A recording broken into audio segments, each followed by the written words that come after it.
Seguimos relatando la historia de la civilización romana. Poco a poco avanzamos hasta situarnos a principios del primer siglo antes de nuestra era. En el anterior episodio nos centramos en la figura de Cayo Mario, que en el 100 a.C., a sus 57 años de edad, ya contaba con el honor de haber sido elegido 6 veces cónsul.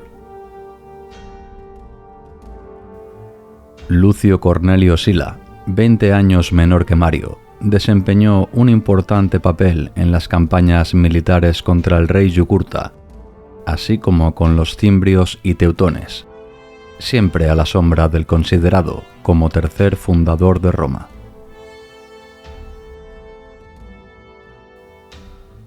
Sila fue elegido como propretor en Cilicia, con el fin de acabar con los piratas allí asentados. El primer año de gobierno de Sila transcurrió sin demasiadas alteraciones, hasta que el Senado decidió inmiscuirse de lleno en la política de la región.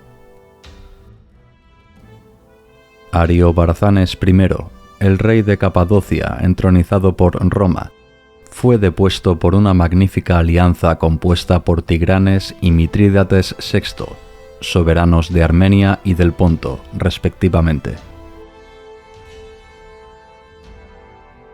Sila consiguió restituir al rey de Capadocia en su trono y obtuvo cierto éxito durante sus campañas militares por la región, llegando incluso a un acuerdo con una delegación enviada por el rey Mitrídates II de Partia.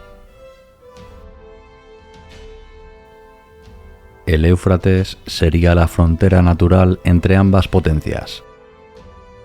El primer acuerdo oficial entre Roma y el poderoso Imperio Parto, dos enemigos que en los sucesivos años se enfrentarían decenas de veces. La carrera de Lucio Cornelio Sila parecía despegar de nuevo tras su buena gestión de los intereses romanos en Asia Menor. Pero en el año 91, después de su regreso a Roma, Sila se encontró con una desagradable sorpresa. Cayo Marcio Censorino, uno de los muchos aliados de Cayo Mario, acusó de soborno a Sila por supuestamente recibir dádivas ilícitas durante su mandato en Cilicia por parte del rey Ariobarzanes.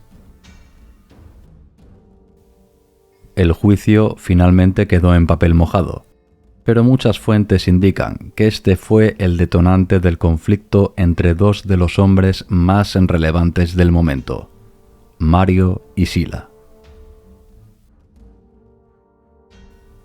Sombríos nubarrones amenazaban la paz social en Roma.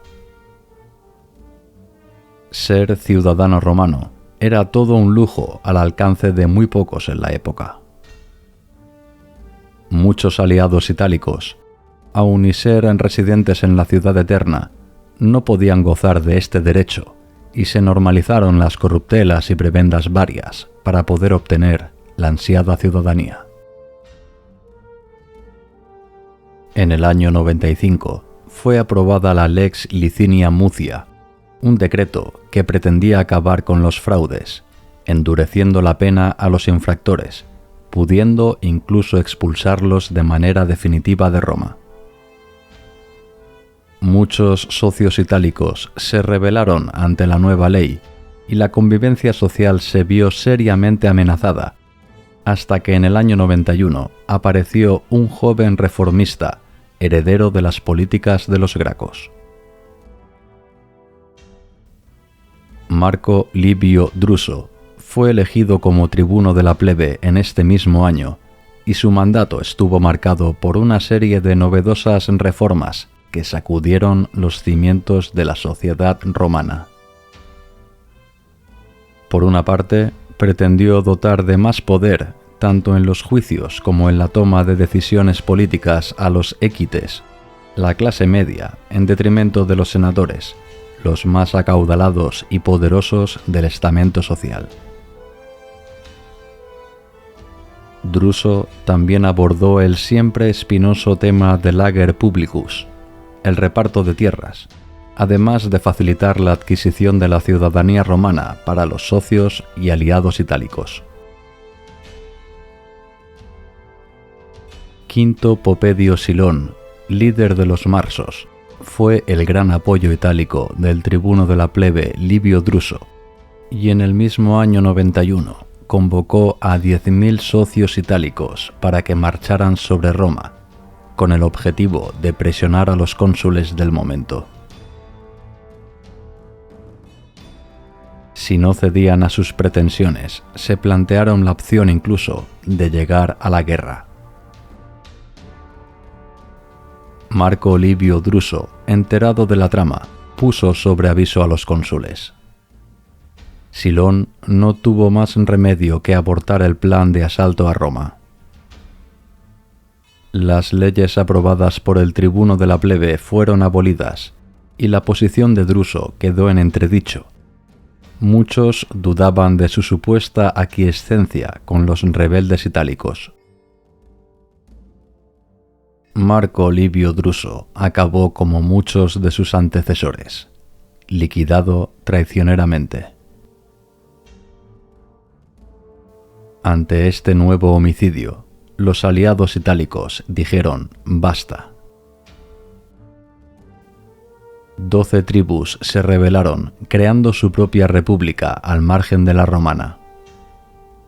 Quinto Popedio Silón y Cayo Popio Mutilo fueron elegidos cónsules de la nueva república. El primero se puso al mando de los marsos en el centro de la península, y el segundo hizo lo propio al frente de los samnitas en el sur. Según cuenta el historiador Apiano, los rebeldes itálicos disponían de un poderoso ejército conformado por unos 100.000 hombres.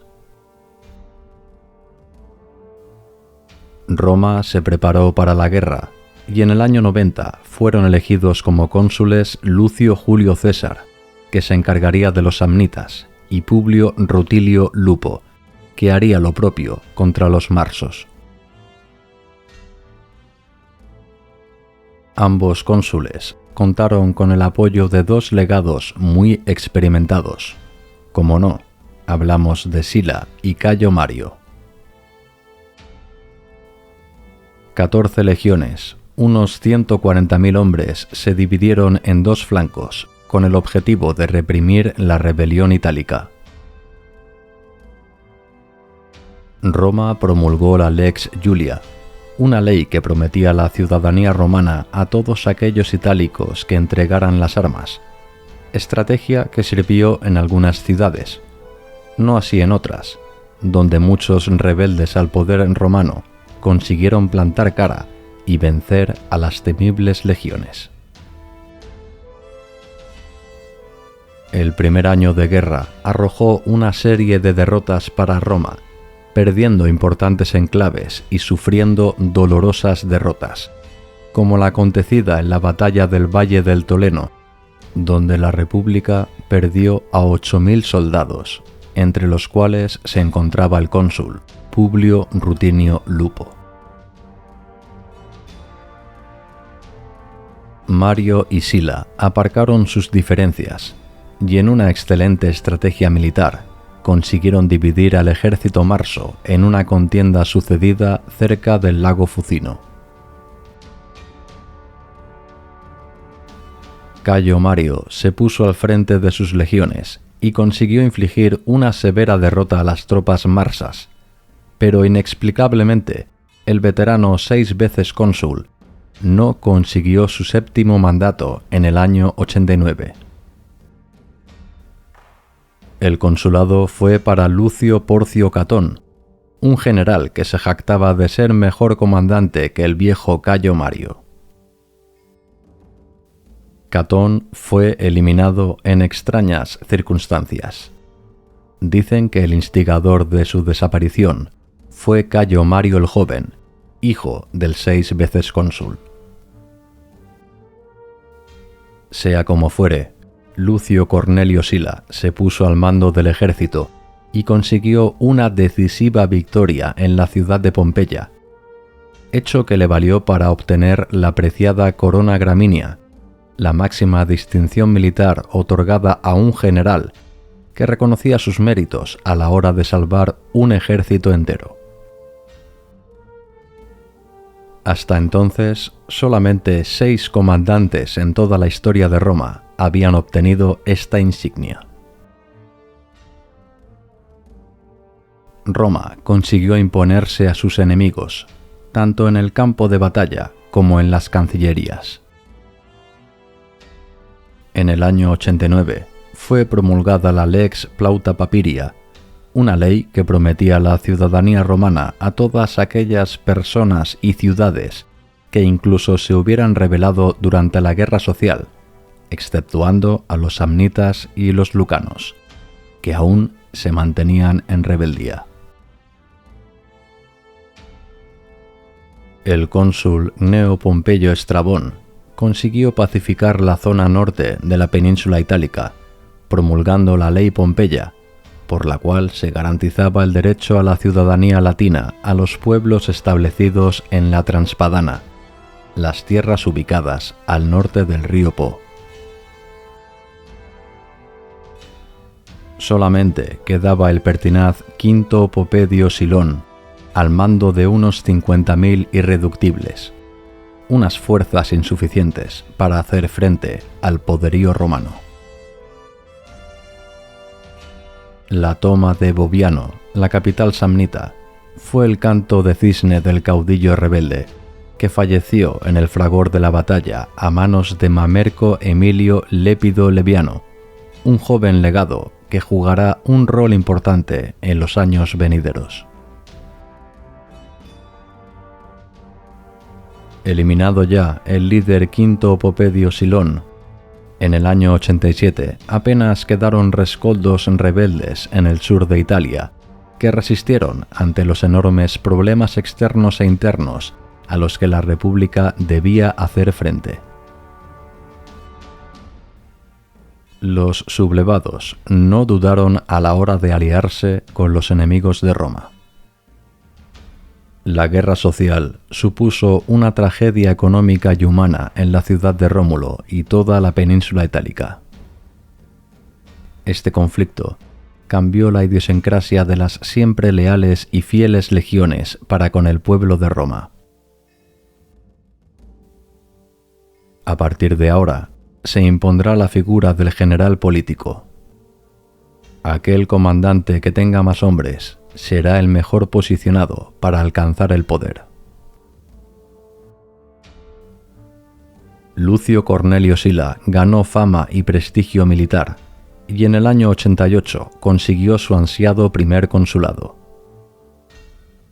Partiría hacia Asia Menor con la misión de hacer frente al rebelde Mitrídates VI, que, sabedor de la cruenta guerra civil que se estaba llevando a cabo en Italia, no dudó en lanzarse a la conquista de territorios helenos, históricamente aliados de Roma.